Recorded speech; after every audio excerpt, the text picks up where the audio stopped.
masalah itu paling banyak Betul.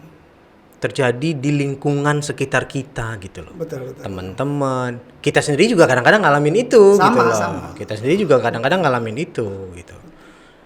Jadi kalau dari sisi Bang Oki lihatnya ini sebenarnya kesalahan itu sebenarnya ada di gajinya yang kurang kah, atau memang dibutuhkan sebuah perencanaan gitu?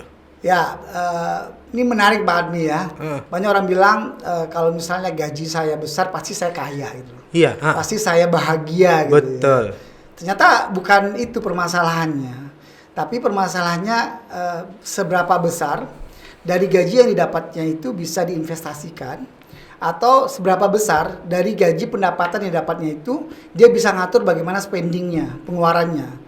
Banyak orang yang mungkin gajinya besar, ya, dia udah direktur segala macamnya, ketika dia pensiun ternyata dia susah juga. Kenapa?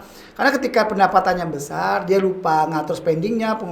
Pendapatan besar, pengeluaran juga ikut besar. Iya. Ya, ketika gaji orang naik, pengeluarannya pun ikut naik, gitu kan. Sehingga gaya hidupnya juga naik. Gaya hidupnya naik. Ketika gaji naik, gaya hidupnya naik, pengeluarannya naik, sehingga dia nggak bisa mengatur spending pengeluarannya. Nah, nggak bisa ngatur spending pengeluarannya, sehingga tidak ada yang diinvestasikannya.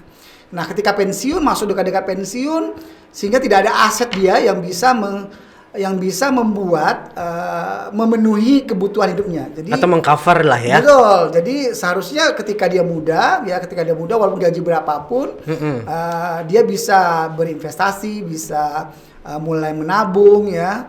Untuk apa? Untuk mempersiapkan aset ketika dia pensiun, sehingga ketika dia pensiun, aset-aset yang didapatkan dia, aset-aset dikumpulkan dia semenjak dia muda, semenjak dia gaji kecil pun, itu bisa memenuhi kebutuhan hidupnya, kebutuhan biaya hidupnya ketika dia pensiun, seperti itu.